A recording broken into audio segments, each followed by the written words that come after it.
कह लो, लेकिन थोड़ी बहुत कंफ्यूजिंग जरूर है।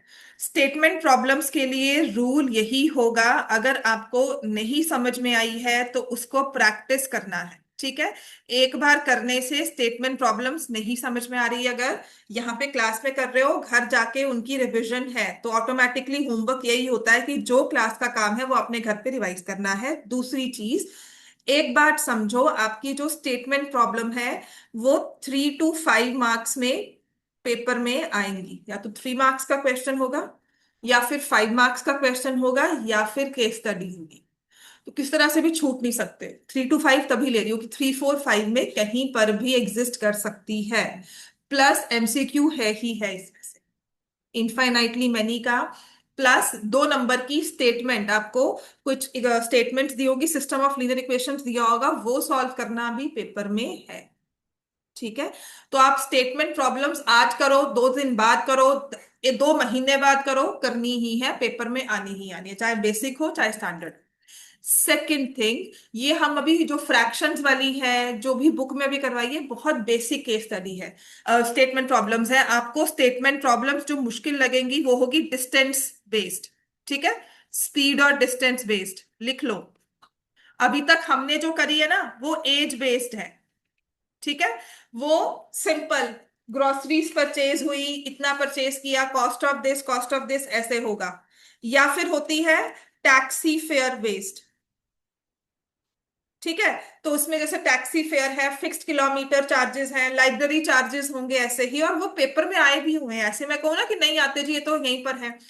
एज बेस्ड है। फिर हमें आता है टाइम स्पीड डिस्टेंस बेस्ड, जिसमें टाइम एंड वॉक भी आ जाता है, जिसमें अपस्ट्रीम डाउनस्ट्रीम भी आ जाता है। ठीक है, टाइम एंड वॉक आ जाता है, then you have upstream downstream.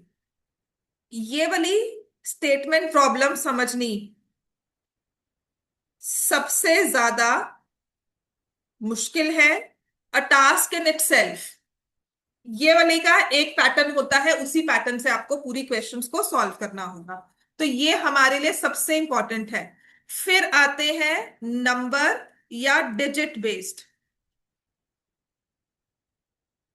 इनमें भी एक तरह का पैटर्न है जो हमें सॉल्व करना है। अब अच्छी बात क्या है कि जो मैंने आपको यहां करवाया है वही क्वाड्रेटिक इक्वेशंस में भी सेम आती है। अब आपको लीनियर में कैसे होगी, क्वाड्रेटिक में कैसे होगी, वो विद प्रैक्टिस समझ में आना शुरू हो जाता है। बट द मेन क्वेश्चन या मेन टास्क जो हमारा होता है, to convert statement into equation. मैंने तुम्हें ये इक्वेशन सॉल्व की दी, तुमने इसे सॉल्व कर लिया, इसके साथ मैंने तुम्हें 5x + 9x = 45 दे दिया, तुमने बड़े आराम से इसको सॉल्व कर दिया। समझ में आ गई बात, तुमने कहा हमने सॉल्व कर लिया। अब तुम्हें इक्वेशन भी खुद ही बनानी है, उसको सॉल्व भी खुद ही करना है। डबल काम आ गया ना, तो वो 3 या 5 मार्क्स के लिए जस्टिफाइड हो गया। तो अब से 1 महीना अभी स्टार्टिंग है, इन स्टेटमेंट प्रॉब्लम्स को अगर तुम अभी से मास्टर कर लेते हो कि मुझे सिर्फ पढ़ने की जरूरत है, क्वेश्चन रट्टा लगा हुआ है कि इसको ऐसे ही बनानी है, बात समझ में, रट्टा ही मार लो, चाहे कि ये वाले क्वेश्चन ऐसे ही करने हैं, फ्रैक्शन बेस है तो ऐसे ही करना है। अगर मार लेते हो तुम्हारे 3 से 5 नंबर पेपर में कहीं नहीं गए। बात समझ में आ गई। कैटेगरी वाइज मैंने आपको बता दिया कि एज बेस्ड मुश्किल आती है कि 5 साल बाद, 5 साल पहले, हमेशा ऐसे आएगा। डिजिट बेस होगा, यूनिट्स प्लेस में ये है, टेंस प्लेस में ये है, अब नंबर को बढ़ा दिया, नंबर को कम कर दिया, नंबर को रिवर्स कर दिया, तो ये हो गया। बात क्लियर हुई। टैक्सी फेयर बेस्ड है कि 1 किलोमीटर के बाद से फेयर ऐसा शुरू हो जाता है, जो आपने 9th में भी किया हुआ है question, right. Time speed distance based, इसमें बहुत वेरिएशन है, लेकिन फिर भी कैटेगराइज होता है कि यही वाला आएगा, यही वाला आएगा, यही वाला आएगा। बात समझ में आई, वो तभी होगा। और इसके अलावा जो आपकी बुक के अलावा भी आपके एग्जाम्पलर में क्वेश्चंस हैं, इसके अलावा डिलीटेड क्वेश्चंस जो इसमें से निकाल दिए एनसीईआरटी पर, हमें करने हैं क्योंकि पेपर में वो आते हैं। ठीक है, उसके अलावा और एक्स्ट्रा क्वेश्चंस हैं। तो इतने क्वेश्चंस अगर अभी से करना शुरू करोगे तो विद इन अ मंथ आप कहोगे ये क्वेश्चंस हमारे हो गए। बात समझ में आई। तो अब इन क्वेश्चंस को मैं आपको बोलूं चाहे ना बोलूं, आपका रोज का होमवर्क यही है कि आधा घंटा जाके मैथ्स को पढ़ना ही है। अभी का आधा घंटा लास्ट के 4 घंटे के बराबर है। अभी डेली का आधा घंटा पढ़ लोगे ना रोज जाके घर पे, लास्ट के 4 4 घंटे लगा के जब स्टेटमेंट प्रॉब्लम्स इकट्ठी इकट्ठी सॉल्व करोगे, उसके बराबर है अभी का। ठीक है, चलो अब आते हैं example number 8। This is an important question और बहुत ही ईजी है। क्योंकि पेपर में आया हुआ है ये, है ना, बिल्कुल सेम टू सेम पेपर में आया हुआ है। तो इसमें लिखा है ratio of income of 2 person, the ratio of income of 2 person, 2 person की रेशियो ऑफ इनकम दी हुई है 9:7, एंड रेशियो ऑफ से एक्सपेंडिचर्स, उन्हीं 2 पर्सन का रेशियो ऑफ एक्सपेंडिचर आपको दिया हुआ है 4:3। अब एक चीज दी हुई है सेविंग्स, दोनों की सेविंग्स है 2000 पर मंथ। तो इनके बेसिस पर मुझे आपको बताना है कि मंथली इनकम्स कितनी है, मंथली एक्सपेंडिचर्स कितने हैं, या जो भी हम फाइंड आउट कर सकते हैं। ठीक है, पहली चीज तो इसमें आपको जो कीवर्ड्स देखने हैं क्वेश्चन में, कि रिलेशनशिप किस किस में दिया हुआ है। 2 लोगों के बारे में बात की हुई है, वो समझ में आ रहा है। 2 लोगों का मतलब है हमारे पास कितने वेरिएबल्स हो गए, 2 वेरिएबल्स। एक को क्या लेंगे, एक्स, एक को लेंगे वाई। ठीक है, अब ये तो बात आ गई, लेकिन मैंने कहा था फिर सोचना पड़ेगा कि हमने वेरिएबल लेना किसको है। देखो रिलेशनशिप में जो नए नए वर्ड्स मुझे दिख रहे हैं ना, वो है ये इनकम, फिर दिख रहा है एक्सपेंडिचर, और फिर दिख रहा है सेविंग्स। सो ब्रॉडली अगर कैटेगराइज करो इन तीनों में रिलेशनशिप क्या है, इनकम एक्सपेंडिचर सेविंग्स, क्या रिलेशनशिप होता है, लेट की हो, इनकम एक्सपेंडिचर सेविंग्स, इन तीनों में रिलेशनशिप क्या होता है बताओ ब्रॉडली, जो हमें प्रैक्टिकली पता है। इनकम की बात सबको पता है, पॉकेट मनी मिलती है सबको, है ना, उसमें से कुछ खर्च करके आते हैं, फिर हम कहते हैं ये बच गया, तो वो बच गया को हम क्या बोलते हैं, बच गया को क्या बोलते हैं, सेविंग्स, है ना। ब्रॉडली वो सेविंग्स है कि बच गए। ठीक है, अब उसको जैसे मर्जी करो, उसको तो कल खर्च करके आ जाओ, आज के लिए वो हमारे लिए सेविंग्स है। तो ब्रॉडली कैटेगराइज करो तो इनकम को हम 2 हिस्सों में डिवाइड करते हैं, income is equal to expenditure plus savings. ये हमारा लेमैन लैंग्वेज में कैटेगराइजेशन होती है ऑफ द इनकम।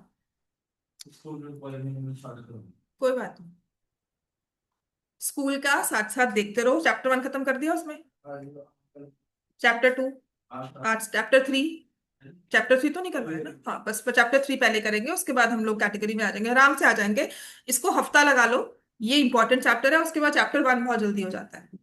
ठीक है, चैप्टर 2 भी, पर रेगुलर पढ़ते रहो। हर एक चैप्टर में नई चीजें हैं, पहले के 5, पहले तो सिल टिल सीरियसली कह रही हूँ, सितंबर तक तो तुम इकट्ठा ही करते रहोगे, अच्छा नई चीज ये आ गई, अच्छा नई चीज ये आ गई। 10th के बच्चे को रेगुलर पढ़ना ही पड़ेगा, तुम आज पढ़ो चाहे 10 दिन बाद पढ़ो, चाहे तुम 2 महीने बाद जगो, चाहे नवंबर में जगो, है ना। तो अगर जगना ही है हमें तो शुरू से ही जग लें, बस इतनी सी बात है। अगर आप ये चीज को समझते हो कि 10th में आके पढ़ाई तो करनी ही है, बोर्ड्स आ गए हैं सिर पे, है ना। अब ये बोर्ड तो आते रहेंगे, और पिछला पेपर देख लेना, उसमें जितने हाल हुए हैं ना, वो इसलिए हुए हैं क्योंकि हम लास्ट के 10 दिन पढ़े हैं बस। जो बच्चे रोए हैं ना बैठ करके ये सब कर लिया, ये सब कर लिया, वो रात के 10 दिनों में किया है। अगर रेगुलरली जो बच्चा रहेगा ना, उसने मुश्किल उसमें शोर नहीं बचाया होगा पेपर। बात समझ में आ गई। अब देखो करना क्या है, हमें दी हुई है रेशियो,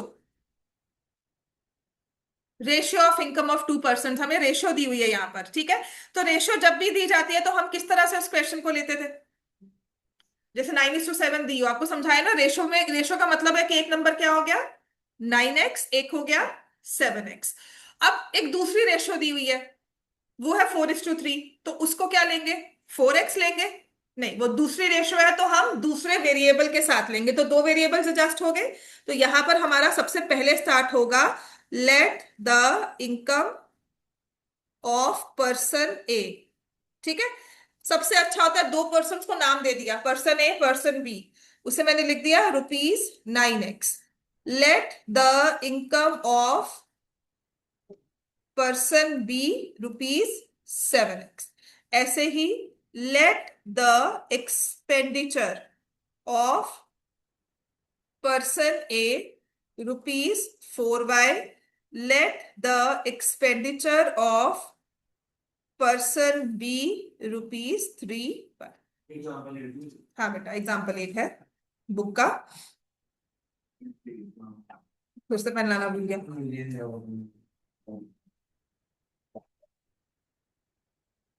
ठीक है, so this is what you will write. अब दोनों के लिए सेविंग्स है, अब हमारा नेक्स्ट काम है कि हमने अपने वेरिएबल्स तो सेट कर लिए, अब इन वेरिएबल्स को इक्वेशन की फॉर्म में लिखना है, और आपके पास इंफॉर्मेशन है कि ये सब करने के बाद जो सेविंग्स है दैट इज ₹2000। तो किस तरह से इक्वेशन बनाओगे? पर्सन ए की इनकम, पर्सन ए का एक्सपेंडिचर और उसकी सेविंग्स क्या बन जाएगी बताओ? पर्सन ए की इनकम, उसका एक्सपेंडिचर, उसकी सेविंग्स।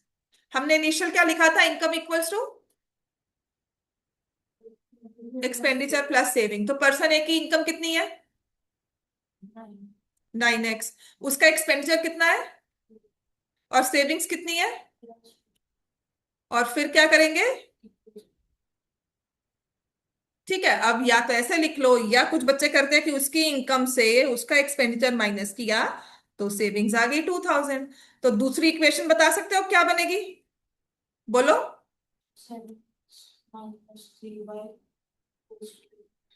अब क्या करना चाहिए हमें? इन दोनों इक्वेशंस को सॉल्व करना है। सॉल्व करना कौन से मेथड से? वो आपकी मर्जी। ठीक है, यूज एलिमिनेशन और सब्स्टिट्यूशन। बेटर होता है वी यूज एलिमिनेशन, क्योंकि हमारा सिर्फ एक लाइन में आंसर आता है, लंबा लंबा लिखना नहीं पड़ता। लेकिन एलिमिनेशन के लिए प्लीज मेक श्योर आप उसको ठीक तरह से कर रहे हैं। हाँ, एग्जाम्पल 8 है, स्टेटमेंट वाला क्वेश्चन पहला ही करवाया आप तुम्हारा। समझ में आ गया? अब अगर इनको सॉल्व करना है ना, देखो यहाँ तो देखो, एक चीज होती है कि मैं एक्स को सेम करूं या वाई को सेम करूं।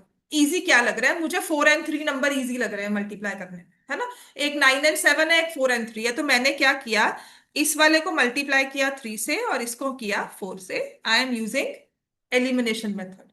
9 3 जा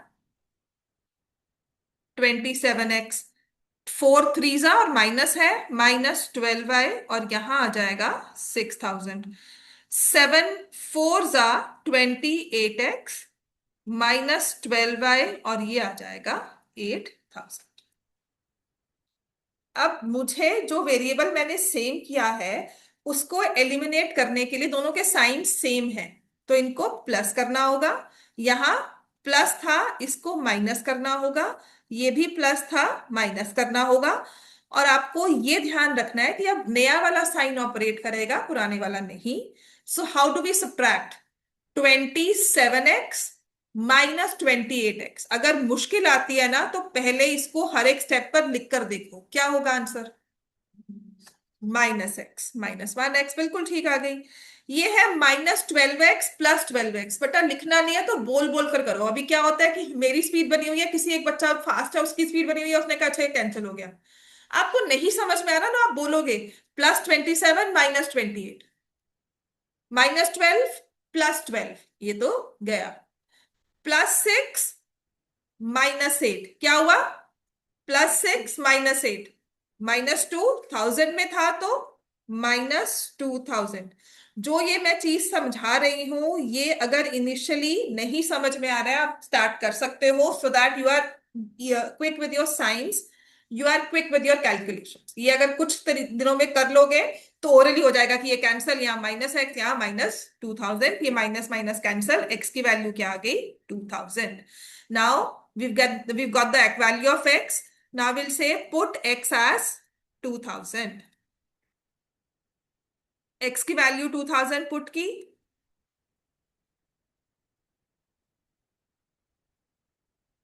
है ना? छोटी वाली इक्वेशन में डाले, मल्टीप्लाई करने वाले बाद के बाद नंबर ही बड़े बड़े हो गए।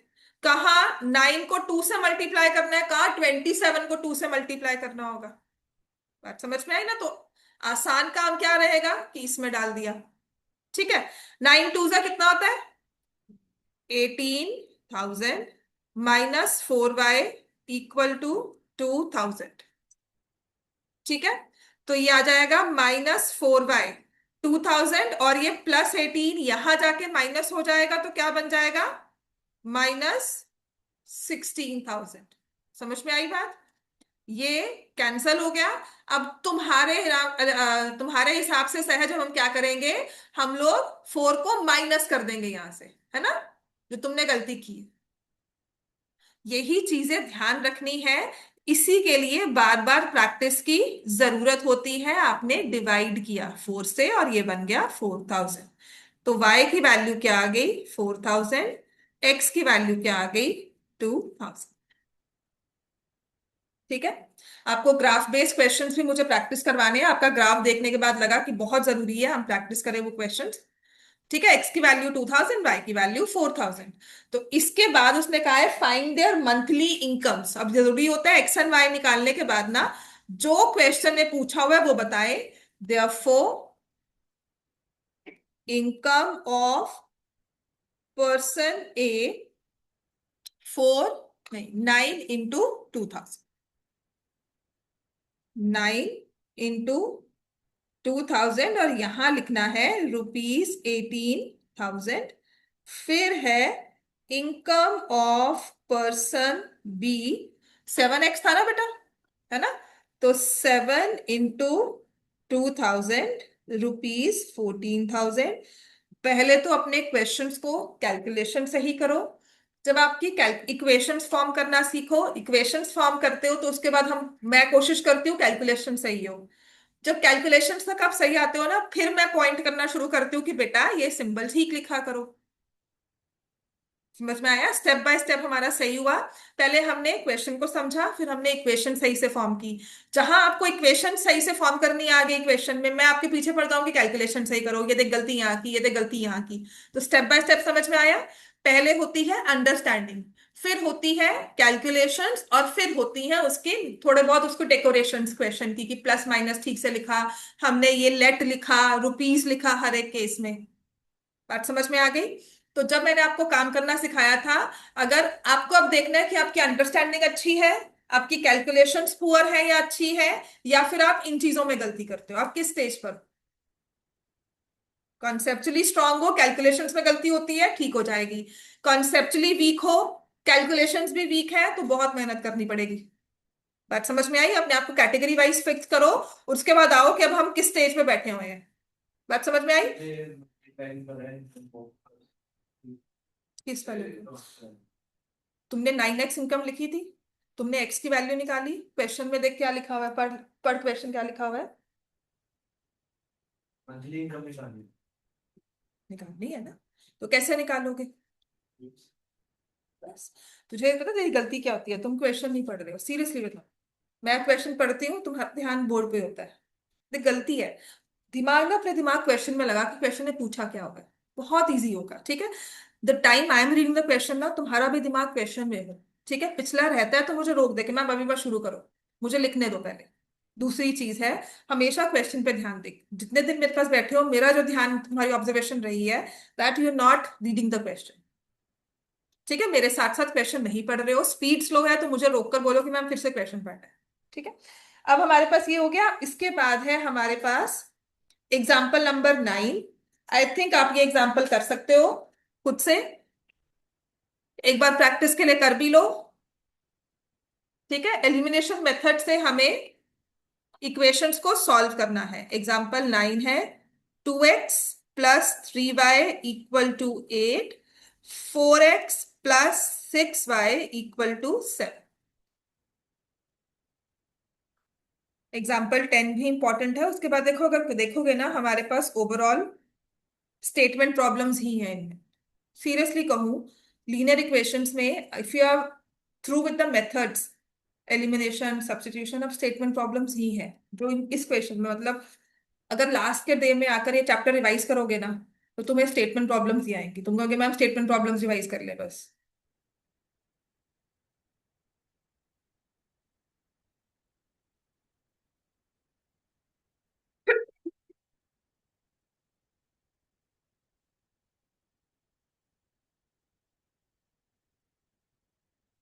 अब इन दोनों को हमें सॉल्व करना है। तो फर्स्ट वाली इक्वेशन को मैंने मल्टीप्लाई कर दिया 2 के साथ, तो ये क्या बन जाएगी? 4x + 6y = 16। वरदान हो गया इतना। और नेक्स्ट भी 4x, तारिश तुमने भी लिख लिया। ठीक है। अब हम क्या करेंगे, दोनों इक्वेशंस को माइनस, है ना? ये करेंगे ना? No solution. हाँ, नो सॉल्यूशन, ठीक है। तो ये भी कैंसिल हो गया, ये भी कैंसिल हो गया, और यहाँ पे बना 9, और ये तो आ गया 0।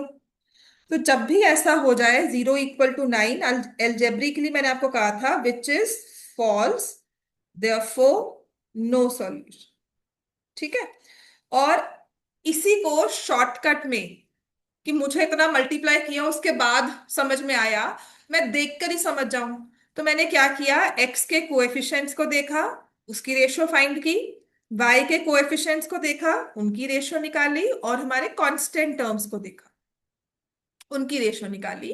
कांस्टेंट टर्म्स या तो दोनों ही राइट हैंड साइड पर हो या दोनों ही लेफ्ट हैंड साइड पर हो। आपने नोटिस क्या किया, ये तो इक्वल है बट ये इक्वल नहीं है। A case of A1/A2 equal to B1/B2 but not equal to C1/C2, इसको हम क्या मानते हैं, नो सॉल्यूशन। ये मैंने ऐसे करा जैसे ऊपर फॉर्मूला डिफाइन देन मुझे टू को फिर कर दे, कर दे, तब भी वही आया ना, बिल्कुल ठीक है। इधर जीरो इधर माइनस ठीक है, वो तुमने दिमाग नहीं लगाया कि 2 और 4 कैल्शियम क्या होता है, तुमने सिर्फ 4 लगाया, 2 लगाया, जो कि बिल्कुल सही है जब तक तुम्हारी कैलकुलेशंस बिल्कुल सही है। समझ में आ गया इतना, समझ में आ गया बेटा सबको। अब है नेक्स्ट तरह का example which is example number 10। ये बहुत सारे ऐसे क्वेश्चंस मैं करवाऊंगी, this is digit based question. आपको एक 2 डिजिट्स का सब नंबर दिया होता है, उसके बारे में कुछ ना कुछ बताया होता है। ठीक है। अच्छा, डिजिट्स पता है ना क्या होते हैं, और नंबर क्या होता है, दोनों में डिफरेंस पता है। डिजिट्स हमारे पास कितने हैं नंबर सिस्टम में, हम जो यूज करते हैं डेसिमल सिस्टम यूज करते हैं ना, हमारे नंबर सिस्टम का नाम है डेसिमल सिस्टम। अगर कंप्यूटर लैंग्वेज जानते हो तो पता है ना कौन सी लैंग्वेज यूज करता है कंप्यूटर्स, याद होगा, बाइनरी पढ़ा होगा कि उसके सिर्फ 0 और 1। कभी कभी अगर सिस्टम को ऑन करते हो, पिछले उसके प्रोग्रामिंग तो 0 1 0 1 के नंबर्स आते हैं, है ना। तो कंप्यूटर यूज करता है बाइनरी लैंग्वेज, बाइनरी में 2 डिजिट्स होते हैं, 0 एंड 1। ऐसे डेसिमल सिस्टम में कितने डिजिट्स हुए हमारे पास, 0 से लेकर 9। ठीक है। तो लिखो, डिजिट्स के बारे में ये चीज कहने वाली नहीं होती है, ये ना हमारी लाइट होती है, बचपन से सिखाया हुआ है, नंबर फॉर्म किया 0 1 2 3 4 5 6 7 8 9, फिर आपको लिखाया 10 11 12 13 14 15, है ना। तो डेसिमल सिस्टम में हमारे पास 10 डिजिट्स हैं। अब कोई भी सिस्टम हो, नंबर सिस्टम में कोई भी सिस्टम हो, जो डिजिट्स होते हैं, लिखो, digits are always positive and single numbers. तो किसी भी नंबर में 11 डिजिट नहीं होगा। ठीक है, 1 1 2 डिजिट्स हैं। फिर डिजिट्स को प्रोवाइड की जाती है उसकी place value to form a number, है ना। डिजिट्स की प्लेस वैल्यू होती है तो वो नंबर फॉर्म कर। ये सारी बेसिक्स है हमारी। तो मान लो अगर मैंने नंबर लिखा है 54, याद है ना बचपन में एक एक्सपैंडेड फॉर्म लिखवाते थे, कैसे लिखते थे, 5 को किससे मल्टीप्लाई करोगे, ये यूनिट्स प्लेस है, ये टेंस प्लेस है, टेंस प्लेस की प्लेस वैल्यू क्या होती है, बताओ, टेंस प्लेस की प्लेस वैल्यू क्या होती है, नहीं पता, टेंस प्लेस की प्लेस वैल्यू क्या होती है। 10 पे अगर कोई डिजिट 10 पे लिखा हुआ है, प्लेस वैल्यू क्या होती है उसकी, फेस वैल्यू क्या होती है, याद नहीं, कुछ भी याद नहीं। पढ़ा तो मैं याद है। हाँ हाँ जी, ऑनलाइन में जो बच्चे बैठे हैं, समायरा या कोविद या जियाना, प्लेस वैल्यू क्या होती है बच्चे, 3rd 4th के बच्चों, प्लेस वैल्यू याद है नहीं क्या होती है, तुम लोग को याद है किसी को ऑनलाइन में। मैम अ, मैम प्लेस वैल्यू वो होती थी जैसे 54 में 50 की प्लेस वैल्यू टेंस होगी इंटू 10। 5 की प्लेस वैल्यू, वो टेंस प्लेस में बैठा हुआ है। 5 कहाँ बैठा हुआ है, कौन सी प्लेस पे है, टेंस प्लेस पे। टेंस प्लेस का मतलब क्या हुआ, फेस वैल्यू क्या हो गई, उसकी प्लेस वैल्यू क्या हो गई, 10।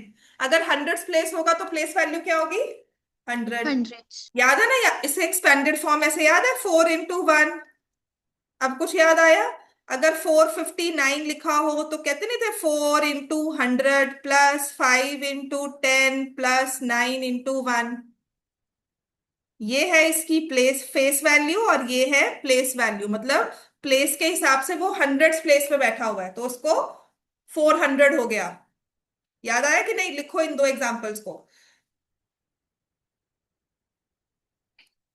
इसी को हम कहते हैं आपके बेसिक्स स्ट्रांग होने चाहिए, इन्हीं को हम बेसिक्स या कॉन्सेप्ट्स कहते हैं।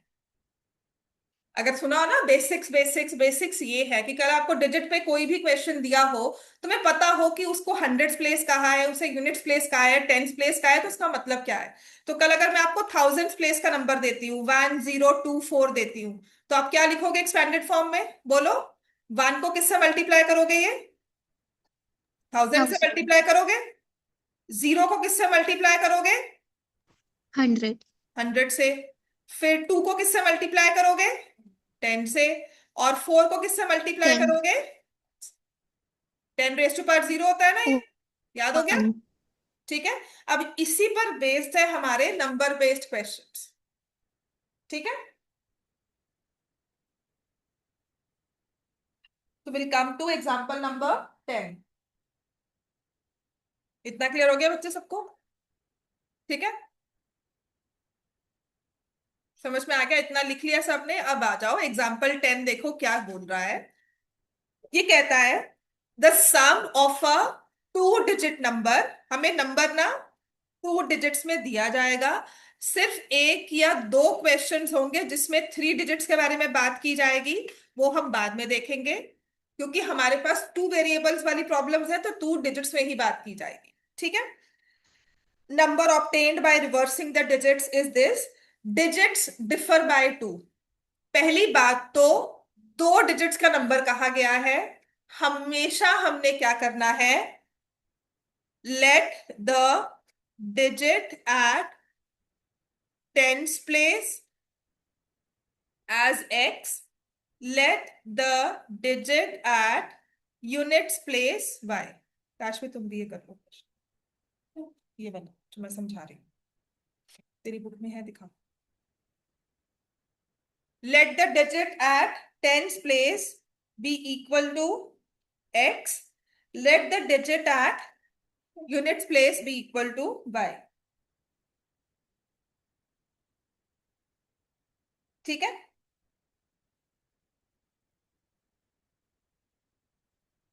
तेरे पास ना डिजिट्स वाले क्वेश्चन बहुत है, पर ये वाला क्वेश्चन है कि नहीं ये देखना चाहिए।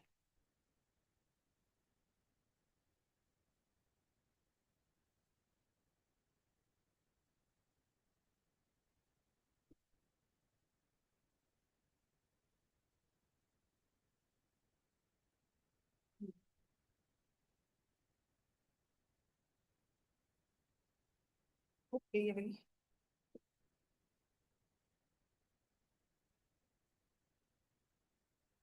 अब इन क्वेश्चंस में ना एक पैटर्न होगा हमेशा, जो तुम्हें क्वेश्चन सॉल्व करने से पहले, कुछ भी करने से पहले करना होगा। आपको डिजिट्स दे दिए, अगर मुझे आप इन डिजिट्स के हिसाब से नंबर फॉर्म करना है, so therefore the original number क्या होगा? ठीक है।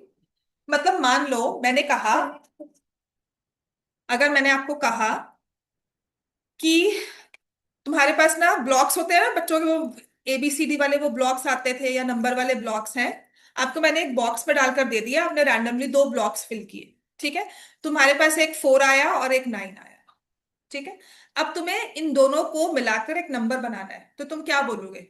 कौन सा नंबर बन सकता है? 49, 94, है ना?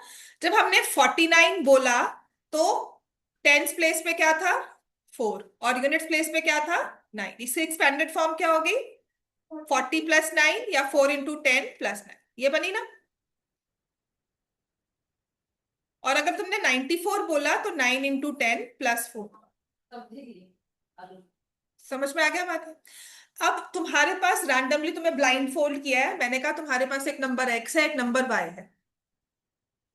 ठीक है। तुम्हें नंबर फॉर्म करना है, टेंस प्लेस पे x को रखोगे, यूनिट्स प्लेस पे y को रखोगे, तो जो टेंस प्लेस पे डिजिट होगा उसको प्लेस वैल्यू क्या मिलेगी? 10। लेकिन ये नंबर क्या है? एक्स, इसका डिजिट क्या है एक्स, यूनिट प्लेस पे क्या हो जाएगा वाई, तो तुम्हारा नंबर क्या बन जाएगा, समझ में आ गई बात। 49 था तो 40 + 9 लिखा था। अब अगर एक्स वाई है तो 10x + y लिखोगे, you will not write x y, क्योंकि एक्स वाई लिखने का मतलब है तुमने मल्टीप्लाई किया है कि इसको नंबर की तरह लिखा है। हमें क्या पता, कोई ऐसे एक्स वाई लिख दे तो तुम क्या हो गए, नंबर फॉर्म हो गया एक्स वाई। ठीक है, तो जब हमने एक्स वाई के साथ नंबर लिखना है तो हमने उसको प्लेस वैल्यू के हिसाब से लिखना है, कि कल अगर मेरे पास एक्स की वैल्यू 4 आई, वाई की वैल्यू 9 आई, तो मैंने 10 × 4 + 9 नंबर फॉर्म कर दिया 49। बात समझ में आई। So the original number will be 10x + y। इन क्वेश्चंस का ना हमेशा एक पैटर्न होता है, जो नंबर बेस्ड क्वेश्चन होंगे, डिजिट बेस्ड क्वेश्चन होंगे। आपने हमेशा क्या करना है, डिजिट एट टेंस प्लेस लेना है, डिजिट एट यूनिट्स प्लेस ले लेना है। ठीक है, फिर आपने फॉर्म करना है ओरिजिनल नंबर क्या बना, टेंस वाले को 10 से मल्टीप्लाई कर दिया, यूनिट्स वाले को 1 से कर दिया और प्लस करके नंबर फॉर्म कर दिया। फिर 95% क्वेश्चंस में कहा होगा कि नंबर को रिवर्स कर दिया, डिजिट्स को रिवर्स कर दिया। मतलब अगर 49 था तो क्या बन जाएगा, रिवर्स करने के बाद क्या बन गया 94। मतलब जो यूनिट्स प्लेस का नंबर था वो टेंस पर आ गया, और टेंस प्लेस का यूनिट्स प्लेस पर आ गया। तो मैं इसके बाद लिख लूंगी रिवर्स नंबर, तो ये क्या बन जाएगा 10y + x। हाँ, कैसे बताओ, कैसे नहीं, कैसे फॉर्म करोगे, टेंस प्लेस है। हाँ ये 10x के द्वारा x में कैसे लगाओ, 4x पर नहीं, हाँ, 4x नहीं 4 तो बेटा यूनिट्स पे प्लेस फेस वैल्यू है, लेकिन इसकी प्लेस वैल्यू क्या है 10, और इसका डिजिट क्या है x। तो क्या करना चाहिए, 4 × 4 थोड़ी करते हो मल्टीप्लाई, हमारे पास 4 तो दिया ही नहीं हुआ, तुम्हें 4 दिया थोड़ी हुआ है, तुम्हें 9 थोड़ी दिया हुआ है। मैं ब्लाइंड फोल्ड कर दिया, ठीक है, 0 से 9 तक तुम्हारे पास ब्लॉक्स हैं एक बैग में, और तुम्हें कहा है कोई भी एक ब्लॉक निकालो, वो तुम्हारे टेंथ प्लेस का डिजिट होगा। तो तुमने क्या निकाला तुम्हें पता ही नहीं, लेकिन जो भी निकाला उससे किससे मल्टीप्लाई करोगे ये पक्का है। क्यों, टेंथ प्लेस पे रखोगे तो किससे मल्टीप्लाई करोगे, जो तुमने निकाला है तुमने उसे टेंथ प्लेस पे रखना है ना। तो तुमने एक नंबर निकाला, तुम नहीं देख पा रहे हो, बाकी सब देख पा रहे हैं, तो तुम्हारे दिमाग में क्या चल रहा होगा उस केस पे, कि जो भी नंबर है उसे मैं किससे मल्टीप्लाई करूंगा, नहीं वंस प्लेस में मल्टीप्लाई करूंगा, टेंस प्लेस पे रहेगा ना, तो वो मल्टीप्लाई किसकी प्लेस वैल्यू क्या बनेगी, × 10 होगी कि नहीं होगी। हाँ, तो तुम्हारे पास वो नंबर नहीं है, तो अभी मैंने उसको एक्स लिखा, कि वो 0 से लेकर 9 तक कुछ भी हो सकता है, लेकिन पक्की बात क्या पता है कि वो 10 से मल्टीप्लाई हो रहा है। ठीक है, ऐसे यूनिट्स प्लेस पर तुमने नंबर निकाला, वो 0 से लेकर 9 तक कुछ भी हो सकता है, तुम्हारे पास नहीं है, लेकिन इन दोनों को मिलकर नंबर बनेगा। तो ये नंबर 10 से मल्टीप्लाई हुआ, ये नंबर 1 से मल्टीप्लाई हुआ, दोनों को ऐड किया, बन गया 10x + 5। अब इसी को तुमने रिवर्स कर दिया, इस वाले को उठाकर बाद में रख दिया। ठीक है, तो तुम्हारे जो यूनिट्स प्लेस वाला नंबर था जो था y, तुमने यूनिट्स पे y,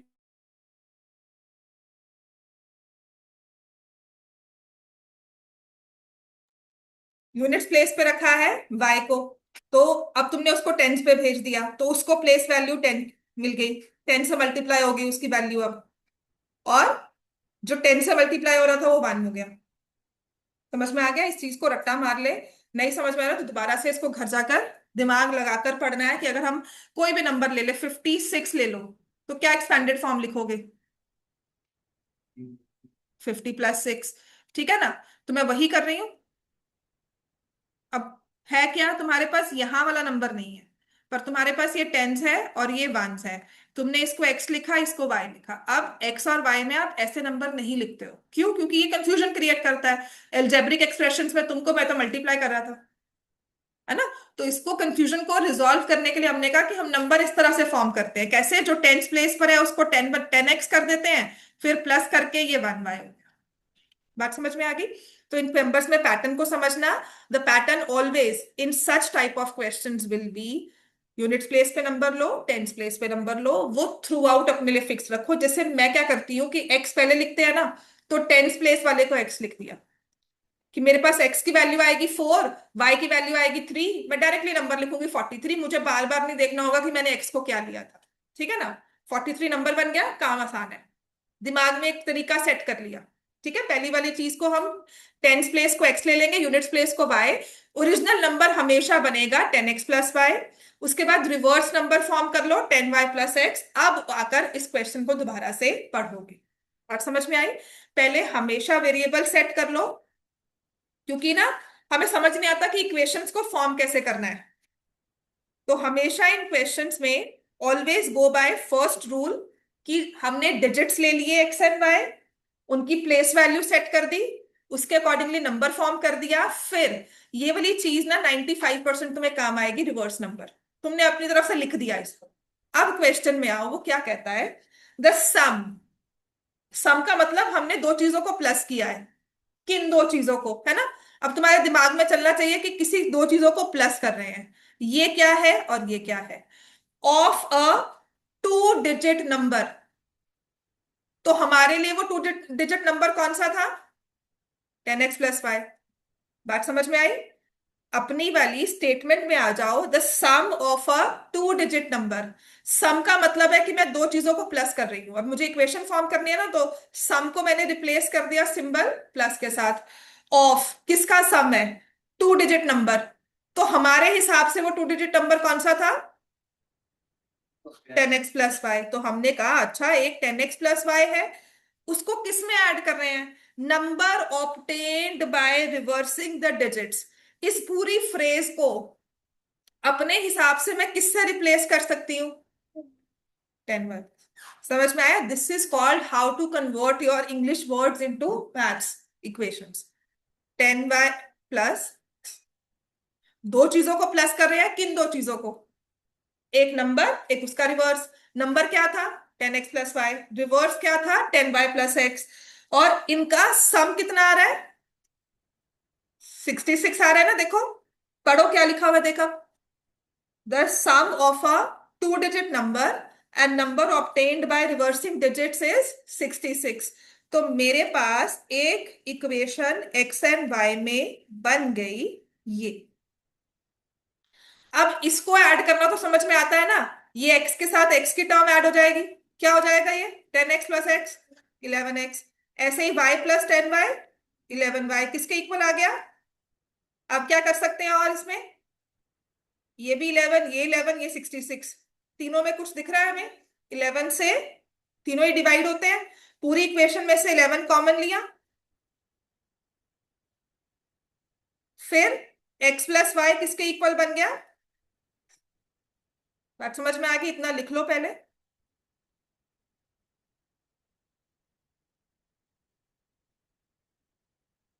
समझ में आ गया ना?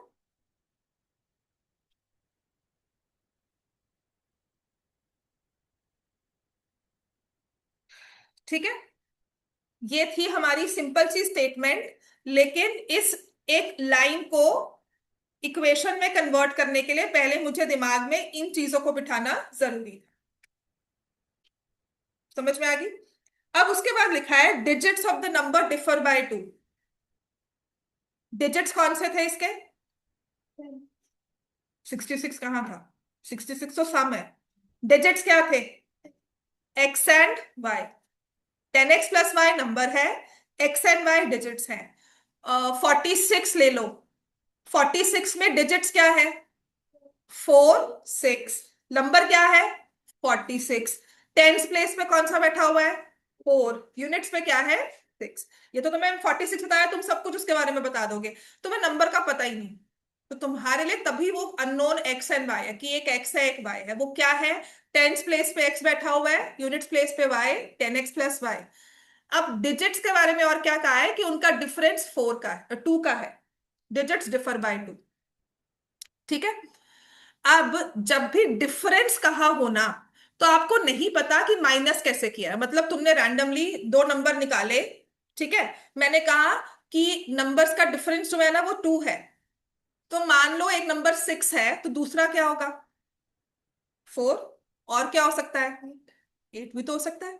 अब तुमने तो 6 लिया, मैं कह रही हूं तुम्हारा जो नंबर है ना, वो उससे दूसरे नंबर का डिफरेंस 4 2 का है, तो तुमने तो 6 उठा लिया। अब तुमको दूसरा नंबर 8 है कि 4, कौन सा बोलूं कौन सा बोलूं, सोचोगे ना। तो इसका मतलब जब भी डिफरेंस दिया जाता है ना, तो आपको नहीं पता बड़ा कौन सा है। ठीक है। तो स्टेटमेंट स्टेटमेंट के अकॉर्डिंगली हमेशा जब भी डिफरेंस कहा हो, कुछ हो चाहे ना हो, तुमने लिखना है केस 1। डिफरेंस का है ना, तो x - y = 2, case 2 y - x =। ये पहले भी एक क्वेश्चन आया था, मैंने आपको कहा था कि एक ही चीज चेंज करोगे, डिफरेंस कहा हुआ था, द डिफर बाय 13 के मल्टीपल्स थे, कुछ ऐसा ही नहीं था। एक क्वेश्चन पहले भी था हमारा। तो आपके पास अब दो केसेस हो गए, x + y 6 और ये भी x + y 6। समझ में आ गया, ये इक्वेशन फॉर्म की थी। ये सेकंड इक्वेशन थी कि डिफरेंस अगर 2 का है तो x - y = 2 हो सकता है, या y - x = 2 हो सकता है, लेकिन दोनों को ऐड करके सम तो 66 ही बनेगा, चाहे 46 लो चाहे 64 लो। ठीक है, मुझे नहीं पता मैंने 46 में 4 और 6 में 46 प्लेस किया या 64 प्लेस किया, कि बड़े को कहां प्लेस किया मुझे नहीं पता है। तो दैट्स व्हाई आई सेड कि x - y भी 2 हो सकता है, y - x भी 2 हो सकता है। तो दो केसेस बन गए, दोनों केसेस में आपको क्वेश्चन को सॉल्व करना। ठीक है, ये तो आसान है सॉल्व करना, ये कैंसिल हो जाएगा, है ना।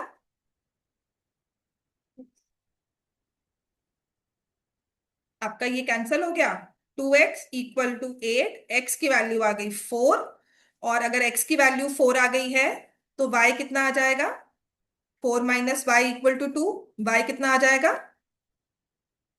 ठीक है, पुट x as 4, तो 4 + y = 6, तो जिससे y किसके इक्वल आ गया, 2 के।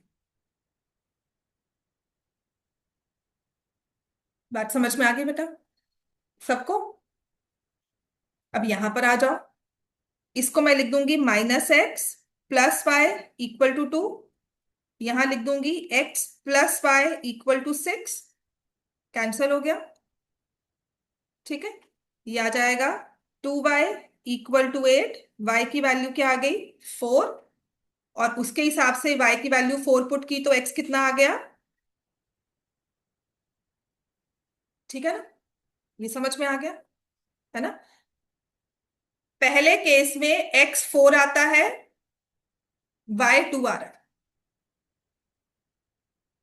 ठीक है, नंबर क्या बन गया पहले केस में अगर बात करते हैं तो, x 4 है y 2 है, 42, बड़े आराम से बन गया ना, सोचना नहीं पड़ा हमें, है ना। और दूसरे केस में x 2 है y 4 है।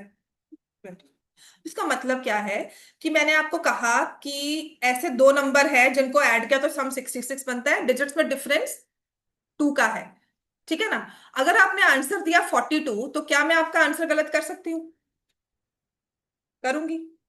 आपने कहा 42 ऐसा नंबर है, क्योंकि 42 को रिवर्स करोगे क्या बनेगा, 24, दोनों को ऐड किया 66, डिफरेंस भी 2 का है ना। अब कोई और बंदा आकर कहता है नहीं नहीं मैं तो 24 बोल रहा हूं, उसने कहा 24, तो क्या मैं उसका आंसर गलत करूंगी, उसको प्राइज नहीं दूंगी। इज देयर एनी वे, अगर वो 24 बोल रहा है तो क्या वो अपनी जगह सही है। 24 को रिवर्स किया 42, दोनों को ऐड किया 66, और डिफरेंस भी 2 का है। तो इस केस में दोनों के ही आंसर सही है ना। तो इस केस में हमारा आंसर नंबर क्या हो सकता है, देयरफॉर द नंबर इज 42 और 24, दोनों ही केस में प्राइस। मतलब कल अगर मैं तुम्हें यहाँ पे कहती हूँ कि तुम ऐसा नंबर मुझे बताओगे, अगर तुमने सही बताया तो तुम्हारे मैथ्स में मार्क्स 100 है। तुम मुझे बोल रहे हो 42 और मैं कह रही हूँ नहीं नहीं मैं तो 24 सोच के बैठी, तुम 42 कैसे बोल सकते हो, तो आप झगड़ा करोगे कि नहीं, टीचर से आर्ग्यू करोगे ना कि मैम कैसे, मैं सही बोल रहा हूँ आपकी गलत है, ये वो करोगे ना। ऐसे ही दूसरा बच्चा आके 24 बोले, मैं कहूँ नहीं नहीं मैं तो 42 सोच के बैठी थी, तुम 24 कैसे बोल सकते हो। So is your answer right in both the cases, therefore हमारा आंसर होगा 42 और 24, हम एक पिक नहीं कर सकते आंसर। मैंने आपको ये नहीं कहा है tens place is 2 more than units place, tens place is 2 less than units place. ठीक हो गया। सो नंबर कुड बी 42 और 24। बात समझ में आ गई। ये केस अच्छे से कर लेना। स्टेटमेंट वाला क्वेश्चन ना आपका अगर अभी करना है ना, आपकी एक्सरसाइज में आओ, ये आपका थर्ड पार्ट दिया हुआ है क्वेश्चन नंबर 2 का, इसी एक्सरसाइज के ना, इसके नीचे एक्सरसाइज दी हुई है ना, 3.3 दी होगी शायद, है ना? 3.3 क्वेश्चन नंबर 2 थर्ड पार्ट। पहले ये कर लेते क्योंकि हम अब डिजिट्स वाले क्वेश्चन की बात कर रहे हैं। ऐसे ही कल अगर क्लास करेंगे ना, तो ऐसे ही मैं 3-4 क्वेश्चन डिजिट्स वाले पे करवा दूंगी, ताकि समझ में आए कि हम कर क्या रहे हैं। ये समझ में आया ना? अब देखो उसमें भी देखो क्या लिखा हुआ है, जहां तुमने क्वेश्चन पढ़ा और तुम्हें कहा है 2 डिजिट नंबर। अब हम कर रहे हैं क्वेश्चन नंबर 2 का थर्ड पार्ट, एक्सरसाइज 3.3। ये क्यों कर रहे हैं? क्योंकि ये डिजिट बेस्ड क्वेश्चन है। ठीक है, देखो क्या लिखा है, sum of digits of a 2 digit number. जहां मैंने पढ़ दिया sum of digits of 2 digit, जहां मुझे 2 डिजिट नंबर दिख गया ना, तो पहली चीज मैं अपने क्वेश्चन को स्टार्ट करूंगी, let the digit at tens place. कुछ नहीं सोचना, हमेशा पहले अपने माइंड में एक क्लैरिटी रखनी है कि हमने करना क्या है, हमें एक्स एंड वाई किस तरह से लेना है। फिर उसके बाद मैंने अभी तक पूरा क्वेश्चन पढ़ा नहीं है, तो मैं क्या लिखूंगी कि ओरिजिनल नंबर क्या है। क्या होगा ओरिजिनल नंबर? समझ में आ गया ना? इतना क्लियर हो गया? This will help you to visualise चीजों को, स्टेटमेंट वर्ड्स को ना हमें सिंबल्स देने आ गए। और इसके बाद ना बिना पढ़े लिखे ही पूरे क्वेश्चन को रिवर्स नंबर भी लिख लेना। 99% तुम्हें ये हेल्प करेगा ही करेगा। रिवर्स नंबर क्या बन जाएगा? ठीक है, अब आ जाओ उसके बाद। अब क्वेश्चन में पढ़ेंगे सम ऑफ डिजिट्स। डिजिट्स क्या थे? डिजिट्स क्या थे? X and y. इनका सम दिया हुआ है, तो इसका मतलब हम क्या करना चाहिए? किसको? डिजिट्स को प्लस करना है। डिजिट्स क्या थे? X and y. तो किसको सम निकालेंगे? X and y. X plus y, sum of digits of a 2 digit number is many equation. तभी कह रही हूं हमेशा ना ध्यान अपना क्वेश्चन में रखना है, उधर बोर्ड पे नहीं बेटा क्वेश्चन लिखा हुआ, सीरियसली कह रही। उसके बाद सम ऑफ डिजिट्स, तो उसको अंडरलाइन कर लो। डिजिट्स कहा है, डिजिट्स क्या हुए? X and Y.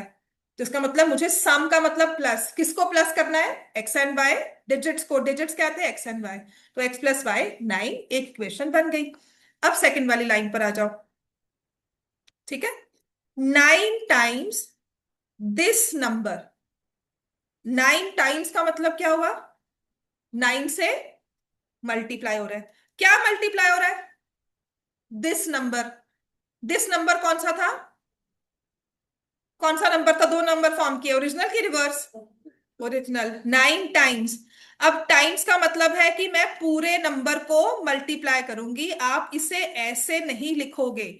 इसका मतलब ये हुआ कि कल मैं आपको बोलती हूँ बेटा 15 × 3 करो, तो आप तो कहते हो कि ये तो 5 × 3 15 हो जाएगा, बस ये मेरा नंबर है। ये होता है, आप पूरे नंबर को मल्टीप्लाई करते हो, है ना? यहाँ पे वो नंबर हमें एक बाइनोमियल की फॉर्म में दिया है, तो ब्रैकेट्स में लिखना है विच विल से कि ये यहां भी मल्टीप्लाई होगा, ये यहां भी मल्टीप्लाई। समझ में आ गया? ये हमारा बेसिक है जो हम 8th में करते थे। ठीक है, तो 9 टाइम्स दिस नंबर इज, इसका मतलब सिंबल में क्या आएगा? Equal to twice. Twice 2। Twice मतलब 2 टाइम्स हो गया, है ना? 2 से मल्टीप्लाई हो रहा है। क्या मल्टीप्लाई हो रहा है? Number obtained by reversing. Reversing number कौन सा था? तुम्हारी 2 इक्वेशंस तुम्हारे पास बन गई। पहला काम इन 2 इक्वेशंस को बनाना ही सीखना है।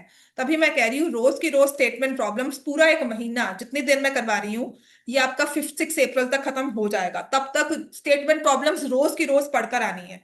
मैं कहती हूँ हो ही नहीं सकता, तुम्हारी 70% तो में आ जाएंगी। वो टाइम स्पीड डिस्टेंस वाली रोज की रोज रिवाइज, मतलब वो हर पेपर से पहले हमें रिवाइज करनी होती है ना? वो नहीं आती, वो रिविजन के बाद ही आएगी।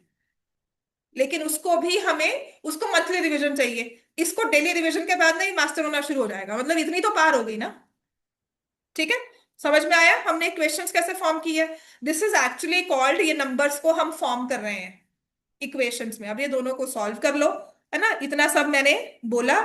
इसके बाद तो हमारे पास सॉल्विंग का काम बड़ा ही आसान हो जाता है कि ये देखो 2x है 90 है, तो दोनों को इधर लेकर आ गए, 88x हो गया, 20 और 9 माइनस कर दिया, 11y हो गया, 8x इक्वल टू वाई। अब मैं कहूँ नई नई एलिमिनेशन लगाओ, अब मैं कहूँ नई नई सब्स्टिट्यूशन लगाओ, तुम्हारे कोई मतलब नहीं, तुम जो मर्जी मेथड से सॉल्व करो। अब तुम्हें y की वैल्यू 8x है तो तुम सोचोगे y to substitute, y to eliminate I should use substitution. हालांकि एक्सरसाइज एलिमिनेशन वाली है। बात समझ में आई? आपको एलिमिनेशन मेथड सिखाया और ये क्वेश्चन दिया, है ना। अब मैं कहूँ नहीं नहीं, इसको तो हमें एलिमिनेशन से करना है। अभी क्यों? हम इसको सब्स्टिट्यूशन से बहुत इजीली कर सकते हैं। तो मैंने y को 8x पुट किया, x plus 8x equal to 9, 9x equal to 9, तो x की वैल्यू सहज कितनी आएगी? ठीक है। अगर x की वैल्यू 1 आ गई, put x equal to 1, y किसके इक्वल आ गया? 8। अब जब मुझे x एंड y मिल गया, देयरफॉर द ओरिजिनल नंबर क्या बन जाएगा? x 1 है, y 8 है, नंबर क्या बन जाएगा? कि सोचेंगे नहीं ना कि पहले x रखेंगे, 10x प्लस 8, है ना, 10 इंटू 1 प्लस 8, वैसे भी नंबर क्या बन गया? क्योंकि जब आपने 1 और 8 को इकट्ठा लिखा, तो अब आपके लिए नंबर 1 इंटू 8 नहीं होता, this is actually a symbol की 18 है। समझ में आ गया? ठीक है ना? क्लियर हो गया? टाइम है, एक क्वेश्चन लिखो फ्रॉम इसी का, डिजिट्स का ही क्वेश्चन लिख दे अपनी बुक पे। लिखो फटाफट से, किससे उसमें लिखा होगा।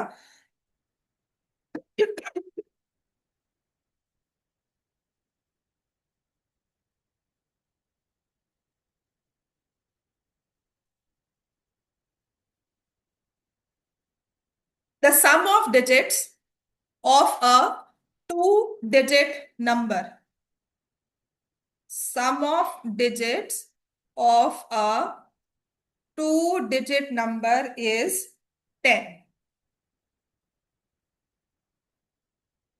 The number obtained by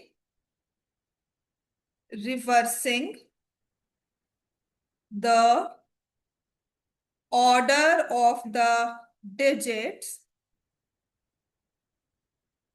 of the given number exceeds the given number by 36. Find the given. पहले तो चुपचाप से, कुछ समझ में आए चाहे नहीं आए, पूरी स्टेटमेंट को हमें पढ़ लेना है। ठीक है। फिर अपने आप से पूछना है ये दिया किसके बारे में हुआ है? किसी नंबर के बारे में। उस नंबर में क्या है? दो डिजिट्स। तो पहले कुछ नहीं और करना, हम क्या करेंगे? Let the digit at tens place, let the digit at units place. चुपचाप से मुझे लिखना है और कुछ नहीं पढ़ना इसमें, क्योंकि जब आप पढ़ते हो ना आपको वो इक्वेशन फॉर्म करनी नहीं आती। ठीक है। तो पहले तो हम लिखेंगे let the digit at tens place. अब मुझे बच्चा कहे कि मैम मुझे तो सॉल्व करनी आ रही है, तो बहुत अच्छी बात है, तुम वो पहले लेवल के आगे पहुंच चुके हो। ये वो चीज है जो पहले एंड में इक्वेशंस को, स्टेटमेंट्स को, इंग्लिश वाली लैंग्वेज को मैथमेटिकल लैंग्वेज में फॉर्म कर रहा है। This actually a very nice. मुझे एक जोक याद आता है, जो कहते हैं ना, हमेशा कहा करते थे कि बच्चे, मैंने अपने आई थिंक अपने चाइल्डहुड में बहुत बार इसको सुना था कि हिंदी वाली मैम तो हिंदी में बात करती है, इंग्लिश वाली मैम इंग्लिश में बात करती है, तो मैथ्स वाली मैम को बोलो मैथ्स में बात किया करे। ठीक है। सो आई वुड ऑलवेज वंडर कि मैथमेटिकल लैंग्वेज है क्या। तो तुमने ये लिखा हुआ है ना सम ऑफ डिजिट्स, ये हमारी इंग्लिश लैंग्वेज है, लेकिन अगर मुझे मैथ्स में लिखना हो तो मैं क्या लिखूंगी? दो चीजें हैं, उनका सम 10 है। मैथमेटिकल लैंग्वेज क्या होगी? x plus y equal to 10। तो हम कुछ नहीं कर रहे हैं, हम एक पूरी स्टेटमेंट को मैथमेटिकली सिंबल्स में चेंज कर रहे हैं। तो यहां पर आ गया देयरफॉर द ओरिजिनल नंबर क्या आ जाएगा? अब तक पता है ना? देखो तीसरा क्वेश्चन कर रहे हैं, याद हो गया ना? फिर कहीं ना कहीं रिवर्स मैंने पढ़ा है क्वेश्चन में, तो मैं रिवर्स नंबर भी फॉर्म कर दूंगी, वो भी समझ में आ गया। अब जाकर फिर इस क्वेश्चन को रीड करना। अब देखना 50% तुम्हारी इक्वेशंस फॉर्म शुरू हो जाएंगी, फॉर्म होनी। सम ऑफ डिजिट्स का हुआ है, क्या लिखोगे? अब ये जो सारी मेहनत 1 घंटे की क्लास में किया ना, ये सारी वेस्ट जाएगी अगर घर जाकर नहीं पढ़ोगे इसको। घर जाकर आधा 1 घंटा इसमें लगाना। अब हो ही नहीं सकता स्टेटमेंट प्रॉब्लम से फेल कर जाओ, ठीक है। उसके बाद number obtained by reversing the order, इसकी जगह तुम क्या लिखोगे? देखो, number obtained by reversing the order, इस पूरी स्टेटमेंट को तुमने 10y प्लस एक्स से रिप्लेस कर दिया। अब तुम्हारी मतलब स्टेटमेंट क्या होगी? 10y plus x exceeds the given number. बात समझ में आई? हमने इस पूरी लैंग्वेज को, इस पूरी फ्रेज को, the number obtained by reversing the order of digits that is 10y plus x, वो एक्सीड कर रहा है, वो बड़ा है। किससे बड़ा है? Given number. गिवन नंबर क्या था? 10x plus Y. कितना बड़ा है? ये बड़ा है ना।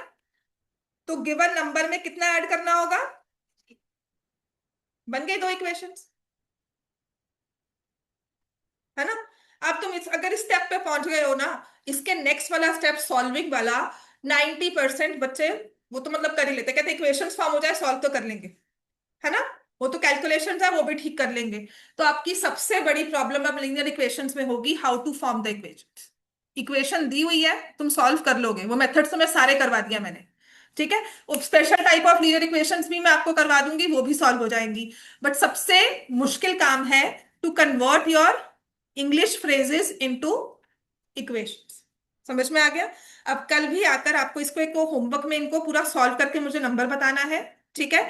रिवाइज योर क्लास वर्क, जो भी क्लास में किया है आज इक्वेशंस का काम सारा वो करके आना है, रिवाइज करोगे, इक्वेशंस फॉर्म करनी दोबारा दोबारा से सीखोगे, और कल हम इन्हीं क्वेश्चंस को आगे फॉरवर्ड करें, ठीक है। हम कल डिजिट वाले 2-3 क्वेश्चंस और करेंगे, आपकी वर्कशीट्स पे दिए हुए हैं आपको, वो सारे सॉल्व करके हम अपनी बुक खत्म करेंगे ताकि हम एक्स्ट्रास पे आ जाए। तो एक्स्ट्रा करने के लिए मुझे 4 दिन तो चाहिए, क्योंकि मुझे आपको ग्राफ्स भी करवाने हैं, ठीक है। टेस्ट पेपर चेक हो चुके हैं, कल सारे बच्चे क्लास में आ जाएंगे, मैं टेस्ट पेपर सबको